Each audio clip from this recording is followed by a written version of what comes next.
Como consecuencia del choque se incendiaron dentro del túnel los 6 primeros vagones.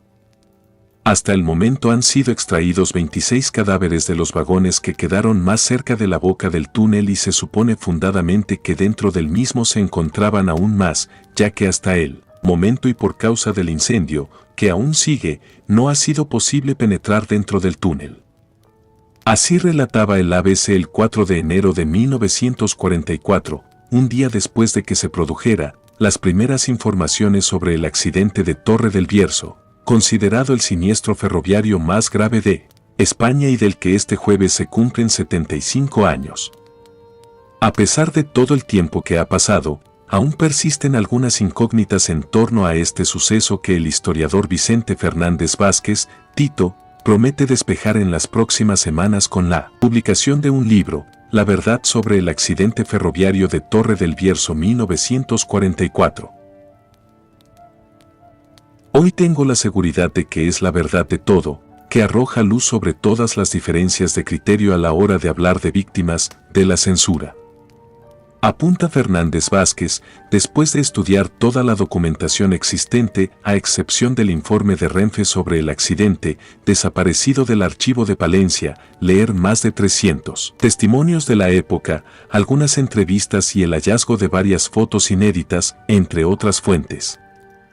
De esta manera, ha logrado elaborar una lista con todas sus víctimas, con sus nombres y apellidos, para confirmar que no son los 78 muertos oficiales que reconoció Renfe, pero tampoco los entre 500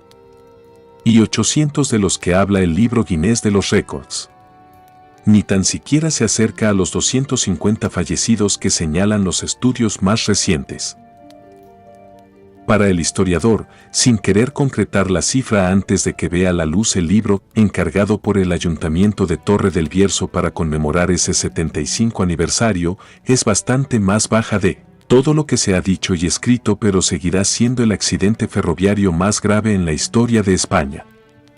Así, reconoce la dificultad para identificar a las víctimas en aquel momento, con muchos de los cadáveres mutilados y calcinados, y por ello considera que ese punto será una de las claves de la publicación que, por primera vez, recogerá el número exacto de muertos, nombre y apellidos, edad o el coche en que viajaban, entre otros datos. El tren Correo Expreso número 421 había salido de la estación del norte de Madrid a las 20:30 horas del 2 de enero de 1944, domingo. La tarde era fría, un frío de Navidad y despedidas, la estación estaba abarrotada de gente, de maletas, de bolsas de ropas, de pobreza, de niños y soldados, de besos y de abrazos, de ventanillas de tren llenas de caras.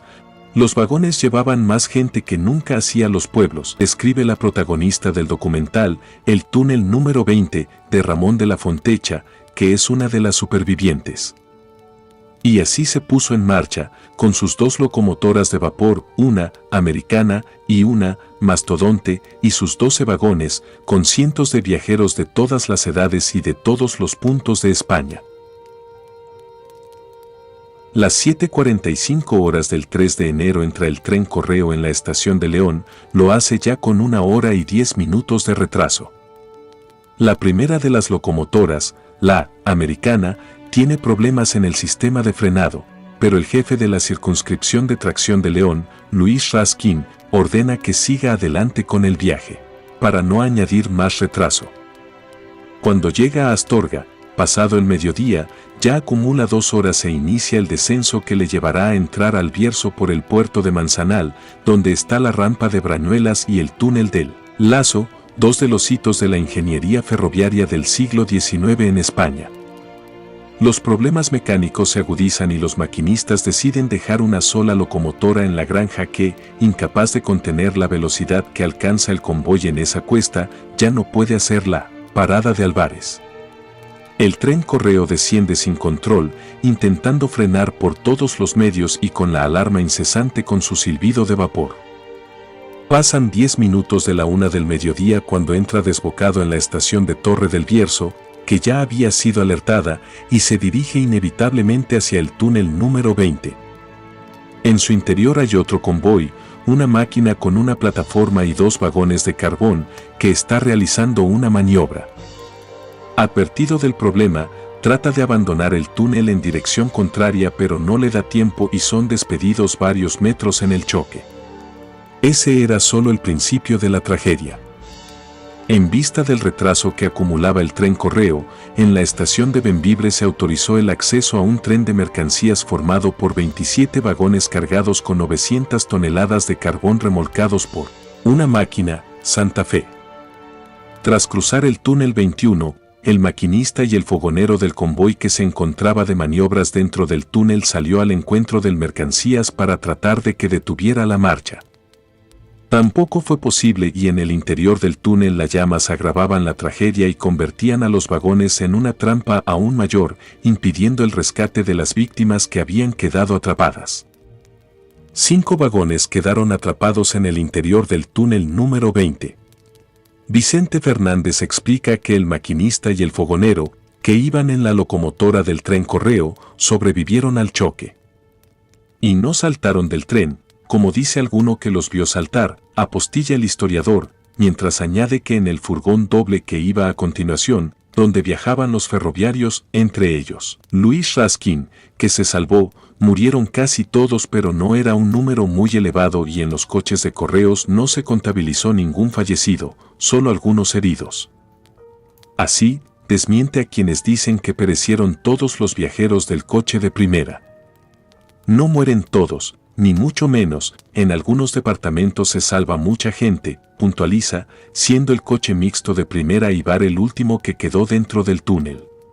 El coche mixto de primera y segunda ya quedó empotrado contra la boca del túnel, con algunos muertos, como el primer coche de tercera que descarrila. A partir de ese vagón para atrás, otros 4 vagones de tercera y el furgón pagador, solo algún herido.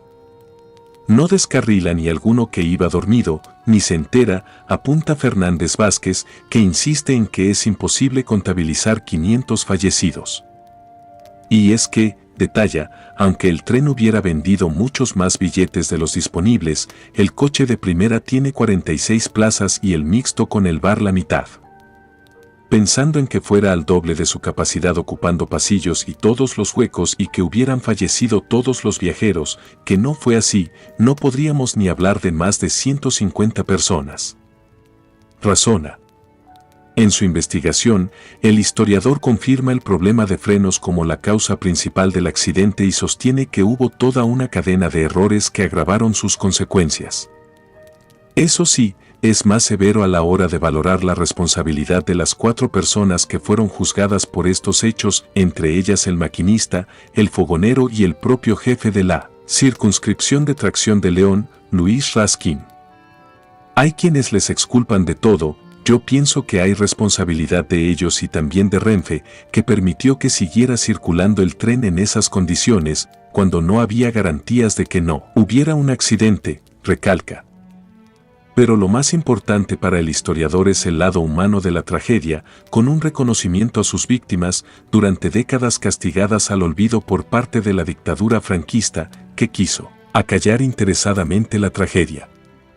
Hay historias muy humanas, que es lo que más interesa, reconocer a los que sufrieron, a los que fallecieron, a los heridos y a las familias que padecieron ese silencio al que estuvieron condenados por el franquismo y que merecieron algo más, confiesa Vicente Fernández, que detalla que incluirá una pequeña biografía de cada fallecido y que, incluso a algunos, les dedica un capítulo. Entre esas historias humanas, las de quienes que salvaron la vida porque perdieron el tren o la de otros que, por cuestiones del azar, encontraron en ese tren Correo su final. Hay un hombre al que le dieron el alta en el hospital en León un día antes para hacerle un favor y por ese motivo coge ese tren, o el caso de otro, que había pasado años huido en el monte para escapar de la represión franquista y acaba muriendo en esas circunstancias, relata el investigador, que también explica que muchos viajeros con billetes de tercera acabaron en el vagón de primera, que estaba menos masificado, y perecieron. También llama la atención sobre la actuación de Raskin, quien trata de desplazar a los viajeros hacia los últimos vagones e ir frenando cada coche con el freno de husillo, pero no puede avanzar a los viajeros hacia los últimos vagones e ir frenando cada coche con el freno de husillo, pero no puede avanzar. Porque los pasillos estaban llenos de gente y maletas. A ella se unen las tragedias familiares, como la de aquellos recién casados que regresaban de su luna de miel en Barcelona, la del ferroviario que vio morir a su mujer y a su hija en el choque o esa familia de Ponferrada que perdió a la abuela, a la hija y al nieto en el siniestro. Los aspectos técnicos del accidente son más fríos, pero las historias que hay detrás de cada víctima son historias tristes, de sueños frustrados, que se quedaron para siempre en ese túnel número 20.